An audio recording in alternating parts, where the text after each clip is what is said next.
Hi, Jonathan. So good to see you. Thanks for doing this today. Hello, Andrea. Yeah, good to see you too. So I want to start with talking about your master's project, but you're now a PhD working on another very interesting project, which we'll get to. So this is towards a PhD talk, but the paper that kind of caught my interest is based on your master's, and it's called Keta Lagoon, Uncovering Suppressed Heritage Practices for Sustainable Wetland Management. Hope I got that right. You can correct me if I didn't. So I guess just to start, maybe we could just learn a little bit about you. I know you studied philosophy of history at the University of Ghana, and then you got an MA in Museum and Heritage Studies before you did this master's, which is focused around the Keta Lagoon. So I guess I would just like to hear about that process, where you're from and studying in Ghana and then coming to Germany to do this. Yeah. Thank you. You did a bit of digging on the internet. I come from Ghana. Yes. First degree was in philosophy. And in Ghana, you have the option of minoring, which means you do less coursework on another subject. Oh. And in my case, it was history. So I would say that I minored in history and majored in philosophy. So that was my first degree. And then after that, I did a bit of tour guiding for a couple of years. And you must be aware also that Ghana has at least two sites on the UNESCO World Heritage Sites. Yeah. And so I took visitors to those places and used my undergraduate knowledge in history to interpret, the history and the culture to people. And so I got more and more interested in this museum and heritage stuff. And so that was when I moved to the archaeology department in University of Ghana, which has a program in museum and heritage studies.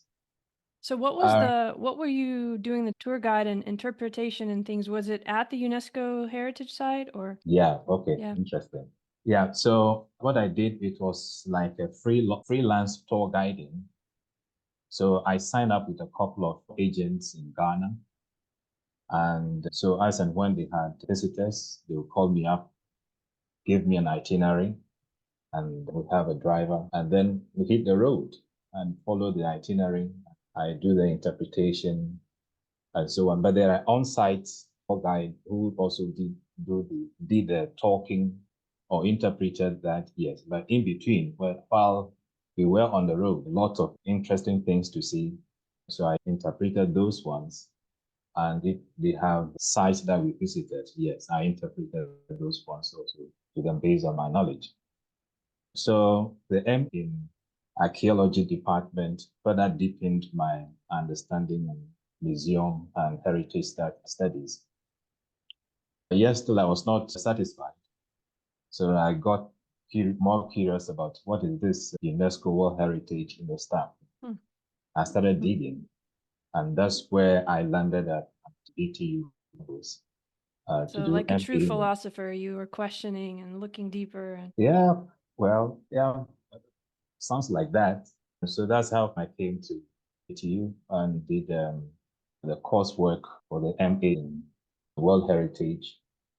So whilst I was doing the coursework under the World Heritage program here, then I took a course on philosophy of nature. So I got more and more interested. And that's when my MA project shifted to the Keta Lagoon. Then I was looking at the history, cultural stuff connected to the Keta Lagoon, and also how did that interact with the Ramsar conventions, especially how the scientists or the ecologists who worked on the site and drew management plan for the site engaged the cultural and the historical values of the people and the lagoon. Well, it's really interesting for me. I wonder, had you spent time at the Keta Lagoon beforehand? And like, what was your experience of it before? How did you think about this particular area? Okay, interesting. Actually, I grew up there. So if you look at the Keta Lagoon on the map, it's between the Atlantic Ocean Or Keta itself is between the Atlantic Ocean and the Keta Lagoon. It's a land strip in between the two water bodies. It's the biggest wetland in Yes, Ghana? exactly. Okay. Yes. So sometimes I pride myself of growing up on an island. Yeah. You walk a few kilometers, you are either on the other side of the water body that's the Atlantic Ocean, and then the opposite side, the northern side, and there is the Keta Lagoon. So I interacted with that growing up. Yeah, so, and then for the MA project, by then I had specific questions in mind. And so I went there to interact with some of the knowledge holders. That's an important term, knowledge holders. But before we get into that, I wonder when you were doing your tour guide stuff and your interpretation, if you were noticing already that there were certain suppressed kind of heritages, or if some of the themes that you end up exploring in the master were already part of that questioning. Were you seeing that maybe the way the visitors came or the way it was presented by people who weren't from the area, who weren't knowledge holders in the way that you mean, was different from those who were knowledge holders, or had those themes kind of come to mind already?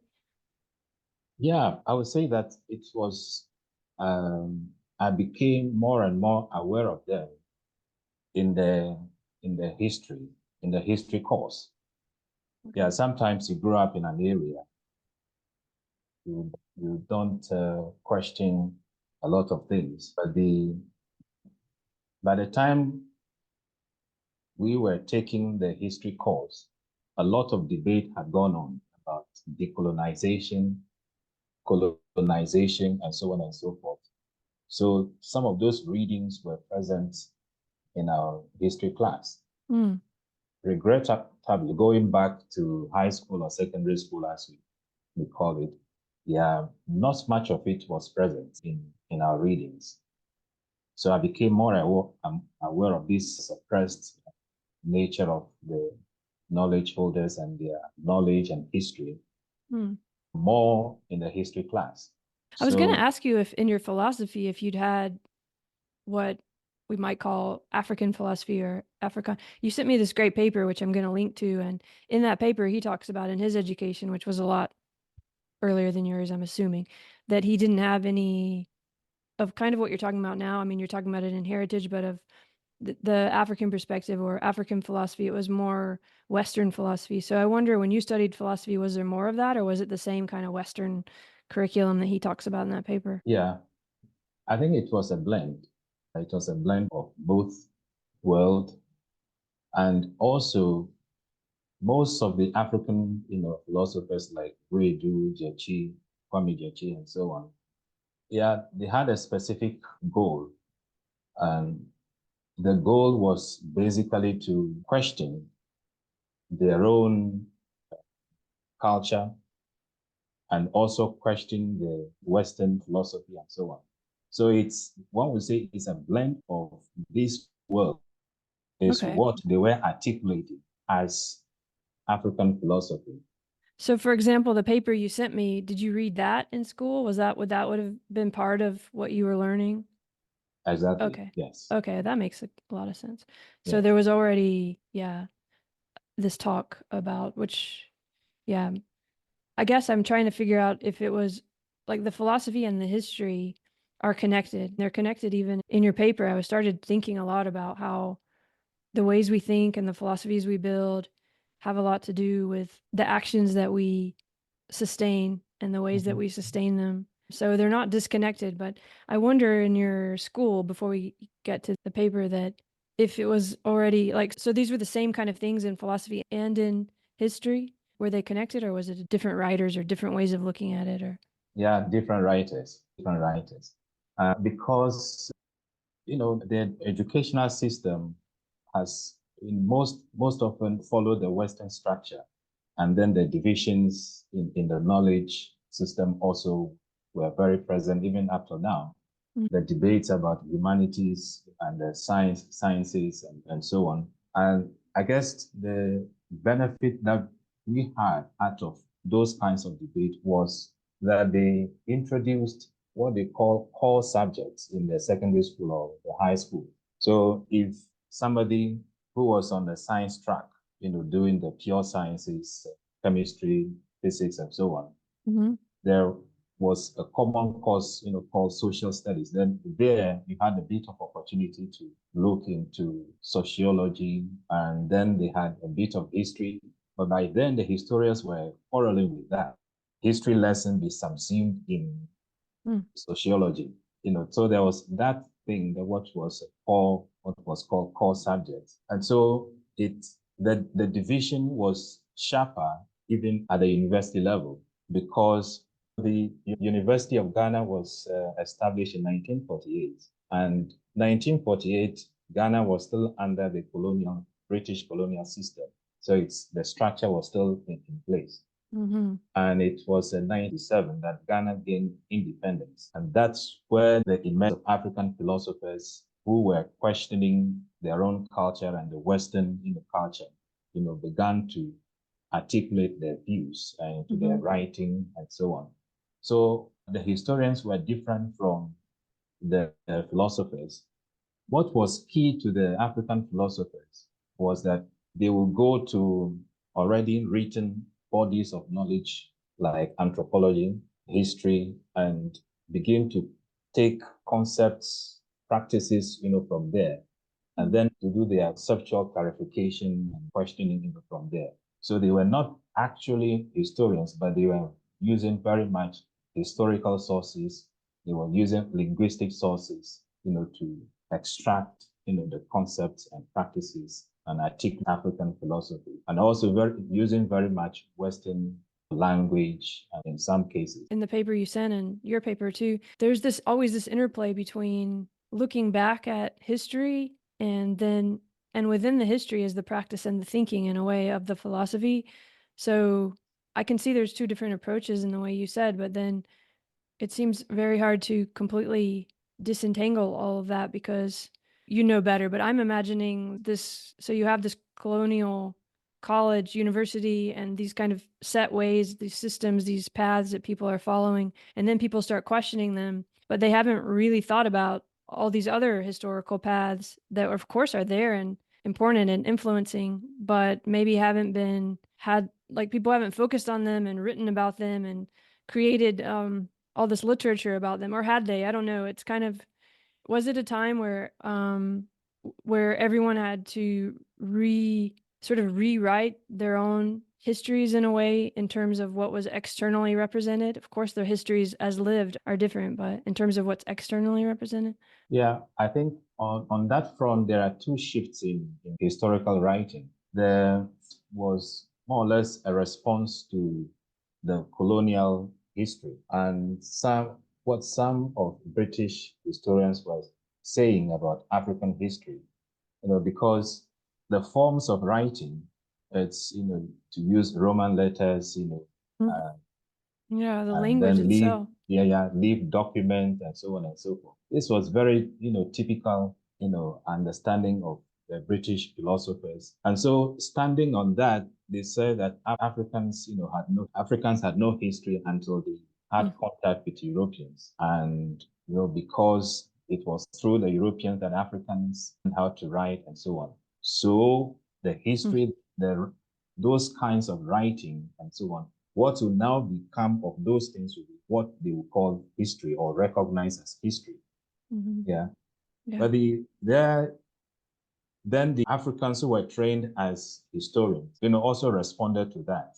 Yeah, one of the interesting thing one of them said was that, Herodotus was recognized as the father of history in the Western canons. Yeah, but what Herodotus was doing really was collecting oral histories or oral stories from people. So if Africans can also write or collect their own oral, then that should also be recognized as history. Yes, I mean, Herodotus is kind of what we look to in this Western canon, but there could have been many other people in there doing the similar thing, right? And saying similar things and even expressing that as their language. It's just that it hasn't been, Yes. canonized. Yeah. And so the other shifts in the historical writing was more or less about national. Here, if you take Ghana, for example, the same thing applies to most African countries. It's more or less a collection of ethnic groups. And all these ethnic groups can also be recognized as states because they have their own chiefs and their own protocols, practices, and so on. In some cases, they are sharply different from other ethnic groups. So here was a moment in 1957 and the 1960s for the rest of the African countries. And then the president who emerged, all these ethnic groups, in the form of what was or what can be said to be a European state or a European nation. So then the history had to be told or written in a way that would unite, the people. And there they use the museums, and so on and so forth. And I think if you read Laura Jane Smith, that's what she sometimes called authorized heritage, discourse. Yeah, although I have some differences on that, but that takes us away from what we are discussing. So these were two shifts in the historical writing in African history. I wonder about that process for you. What was it like to start to think of that area that you knew so well from a perspective of writing about it academically? Yeah, the starting was easy, because I knew there was something to be said. But again, one has to touch on a bit of the colonial history and that's where we may tease out the depression, because the authorities had to devise certain ways to rule the people or to govern the people. One form was direct rule, where there was a British colonial officer or commissioner at a local area instructing the people as to what to do and what not to do. But they were understaffed, so they could not do that all over the place. And then they came up with another strategy, which was indirect rule. So there, what they did was to identify certain leaders in the respective community or ethnic groups and then rule through them. And these leaders, in most cases, were chiefs. But like I said earlier, it's not homogeneous. And not all ethnic groups or communities had chiefs. And in some areas, they had priests, who are priests of the land or the river and so on and so forth. And that was their leader. But in the indirect rule system, the thinking was that there must be a chief. And so where there was none, they had to empower somebody to be the leader. And then that starts the distortion. So knowledge, the connection to water body, the land, and so on. Then the local now had to struggle to find a way. But there was this dominant, presence of the British colonial authority empowering one over the other. So for me, that's where the form of suppression in the stand. So now I knew there was something to engage. Where do you trace it? That's where the difficulty was, especially when I read the management plan for the lagoon. Yeah. So Keta Lagoon was designated or is designated as Ramsar, I think, in 1988 or so. Yeah. But the management plan and the research took off significantly from 1991. That's when the ecologists and the natural scientists got involved to do research on the lagoon. So you have this Western presence coming in and saying this is going to be a heritage site. Yes. So Ramsar Convention has practices or articles that people working there have to observe. Because all heritage sites sort of have these rules and so on. And then this convention in particular, Yeah, exactly. So in this case, it's what we call the state party. So the state, which is now that was formed after independence with political leaders and so on and so forth. They had to appoint, managers and so on to take care of this. The case now is under a ministry, that hosts wildlife, resources. So, and most of the people who end up in these offices with the states are trained in the natural sciences and so on. So they become caretakers of this water body and then the surrounding areas. That is quite distinct from the local people, although some of them may be part of or come from the local community and so on. So, but it's quite distinct. And this is all probably very complicated because it could seem there's a lot of what would, I guess, might seem like good things coming in terms of maybe jobs or attention or something to the area, but those could also be bad things. Yeah. So. Yeah. So I was reading their management plan. Then they had a column where they talked about local community participation. So I took a look at it, and then given the history that was present in my mind and I experienced, so I began to ask, what's the role of these people that I know of? You know, so that I can understand. First of all, given the nature of the structure, where most scientists are not exposed to the cultural, sociology, and the history of the country, or they are trained purely in the natural science, I can understand why local participation would just mean the people who are readily available to take part in the management plan. Mm-hmm. You know, Mm-hmm. so that's for me, it's where the suppression. Well, although sometimes I struggle if I should use the word. That's powerful what you just said, because I think actually I wanted to read the very first sentence of your paper, of the one that was published in 2022, and it's current efforts to integrate heritage practices in the sustainable management of wetlands in post-colonial nation states assume that these practices have always existed in the forms they are now. So I think with what you just said and that sentence, we get into a really interesting place, because it's not that people are necessarily trying to overlook things or assume things. I mean, that's kind of what an assumption is. But what you just said struck me, because there's, even within this kind of model that we were talking about, it's almost like participation itself means something to the people who have written those rules. And it doesn't necessarily mean participation at this level of actually understanding what the practices are and what the heritage is, and that should be conserved. It's almost like that's getting imposed, but people don't realize it, right? There's some very weird disconnect going on there that's very meaningful, I think. Assumption, that word for some reason stands out. Yes, exactly. Yeah.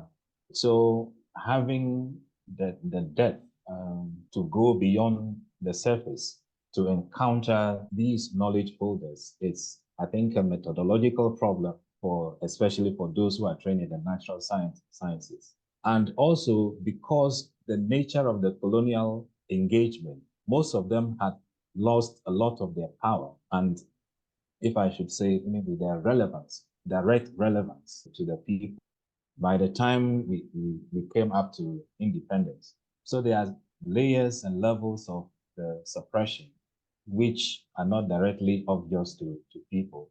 Even to the people themselves who are being suppressed, which makes it even harder, I guess.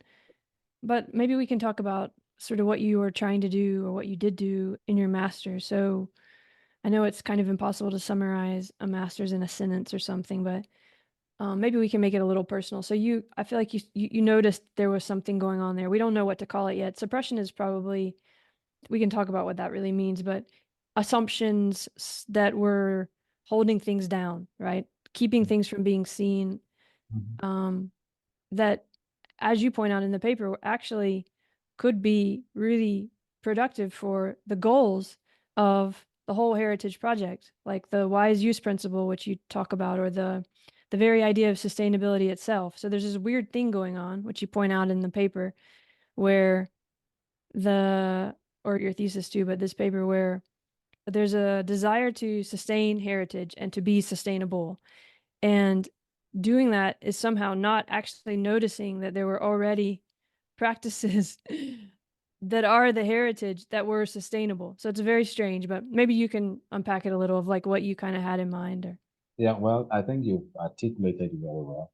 Yeah, but so let me just touch a bit on the Ramsar Convention and then come back to that point. So the Ramsar Convention itself was established in 1971.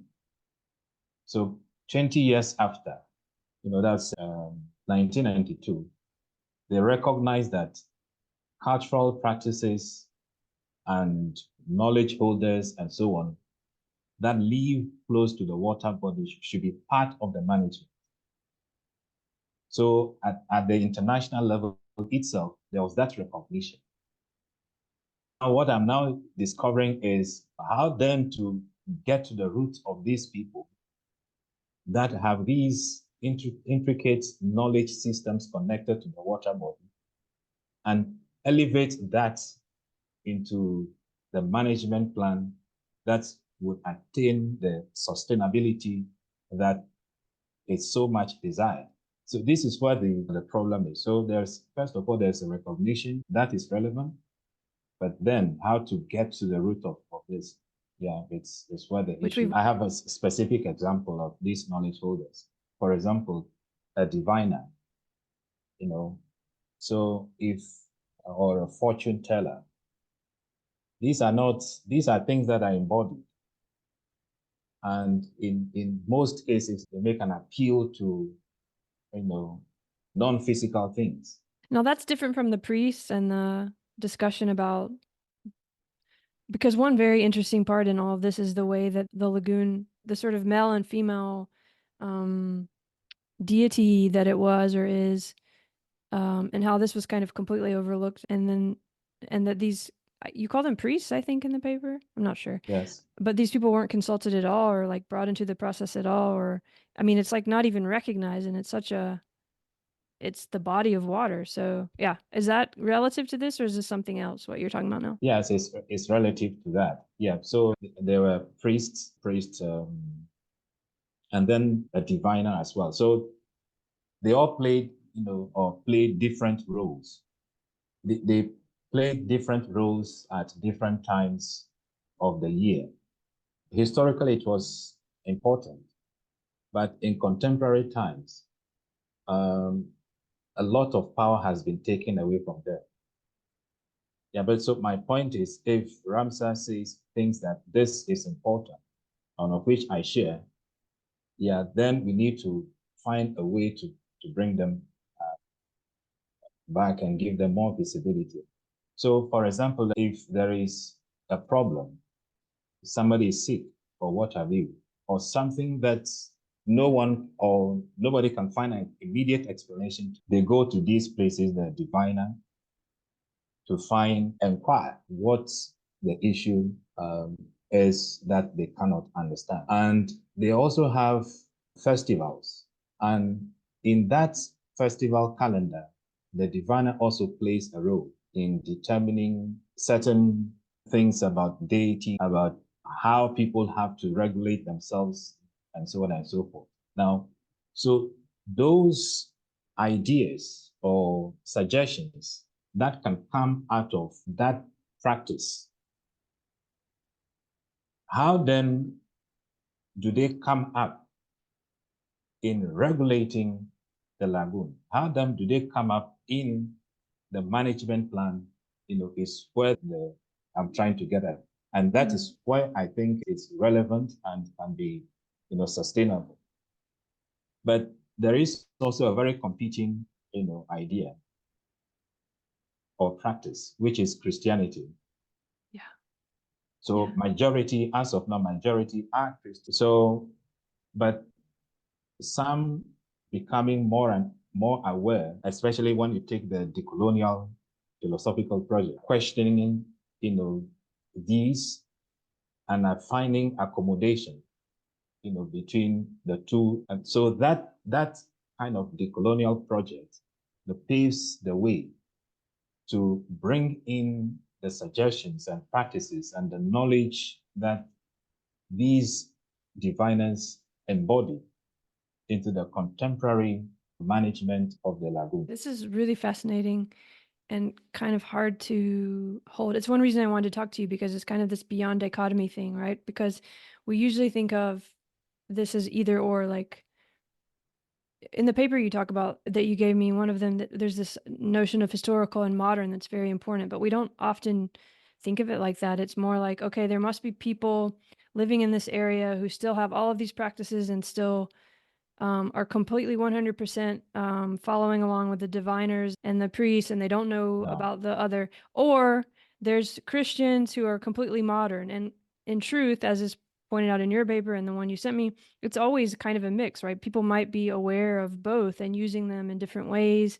Also, there's this whole historical suppression, or whatever we want to call it, assumption that's guiding. And the more people become aware of it, the more things change. So it doesn't have to be an either or. It could be a dialogue that grows into something better, which I think is what you're kind of expressing. And a lot of African writers, that some of the ones you've talked about, are trying to express this, right? But isn't it hard because people want to either do one or the other? Okay, it must be that it's the old ways of doing things and that's the right way and we can only do that, or it's the modern way. Or have you felt that tension of how to talk about, like, open that space to everything?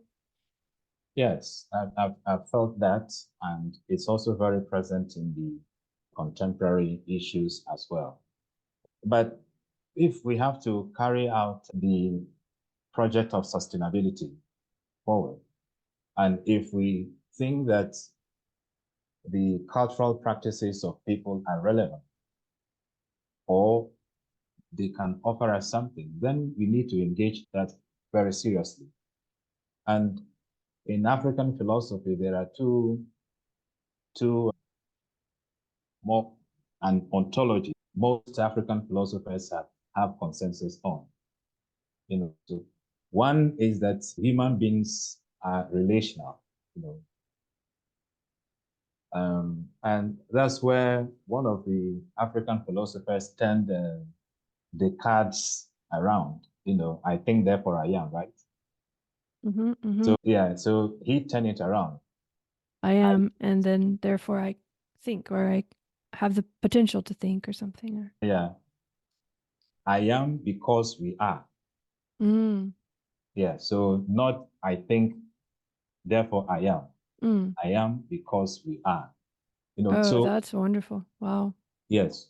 So that changed, or subverts the Western philosophy in a way.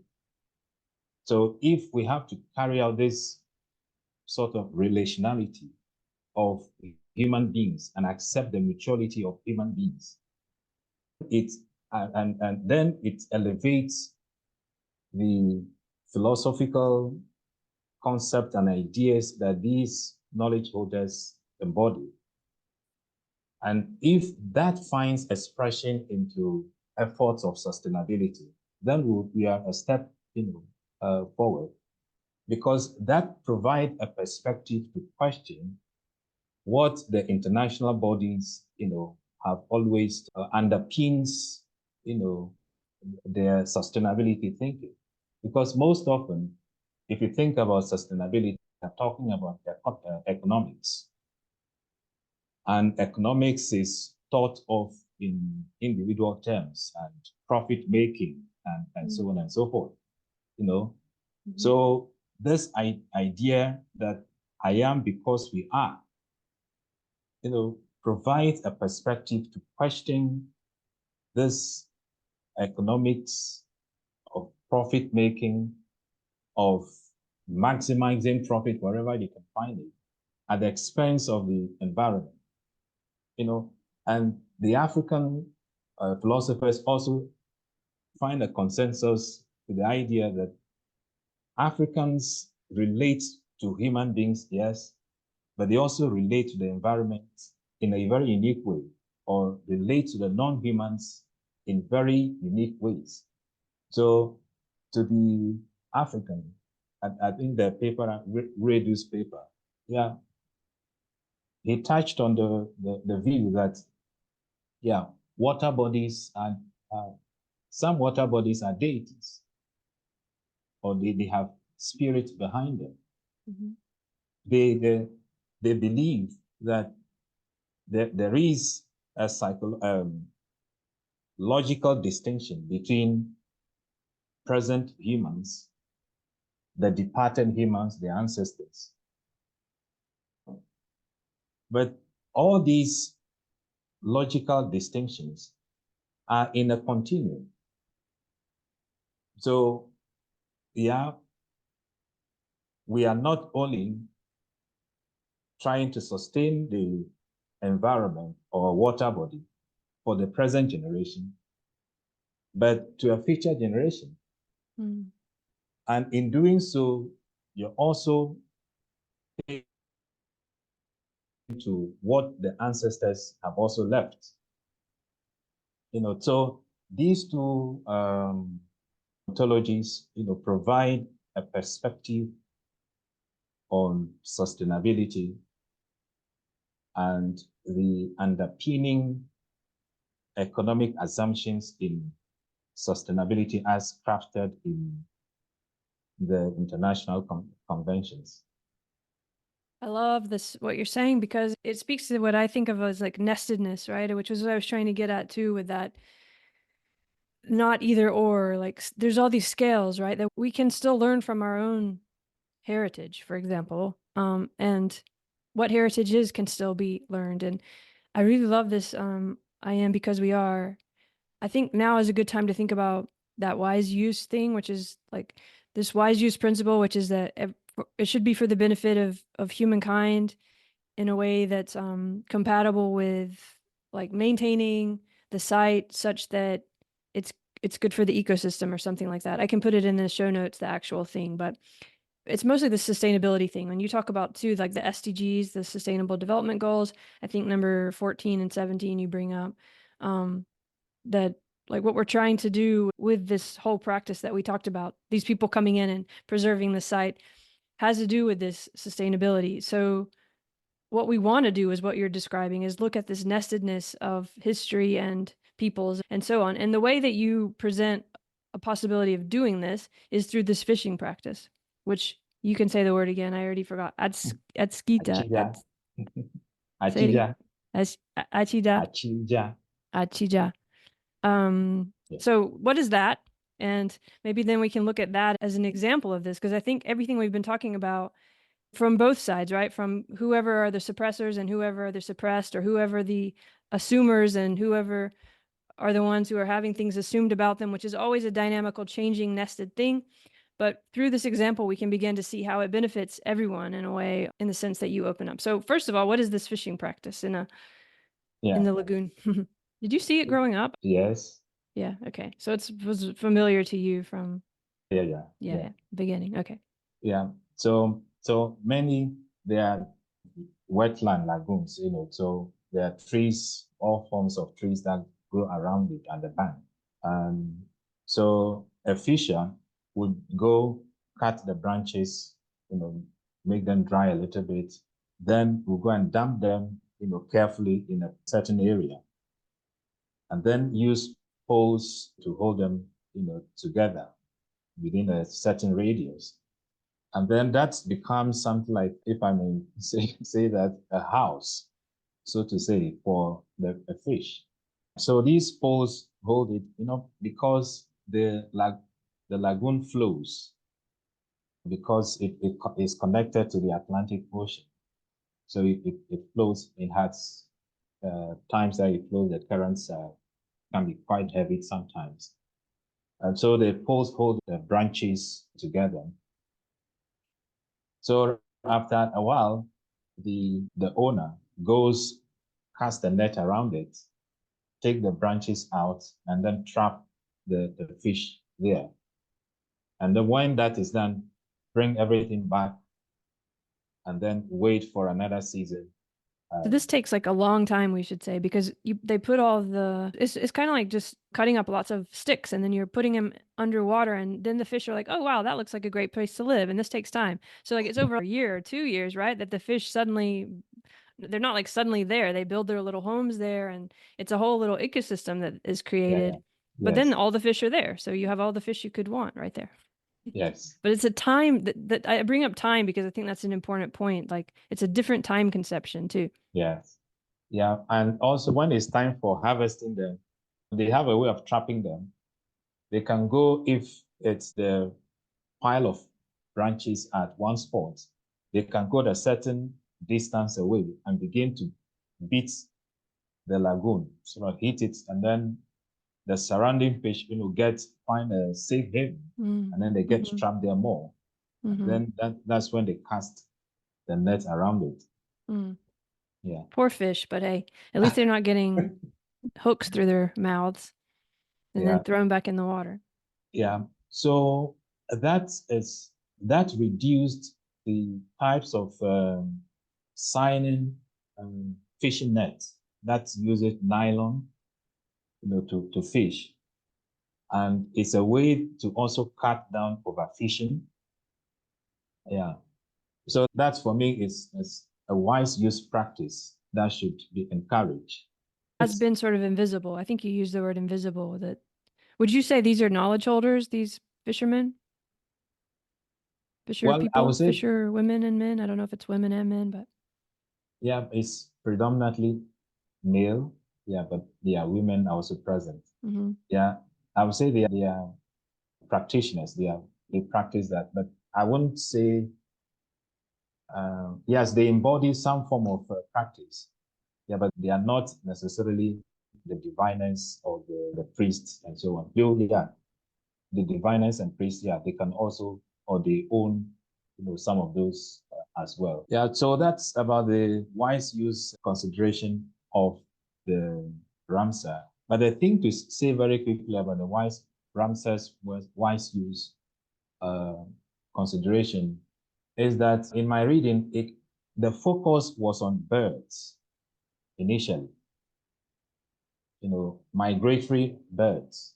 So the focus was on how to make safe spaces for birds that move from one place to the other.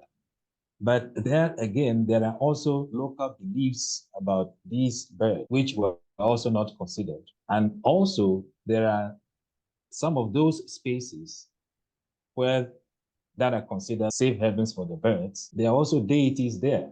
So if the deities are recognized and incorporated in the management plan, yes, you can be serving the wise use principle of the Ramsar Convention, as well as promoting the local knowledge and belief system as well.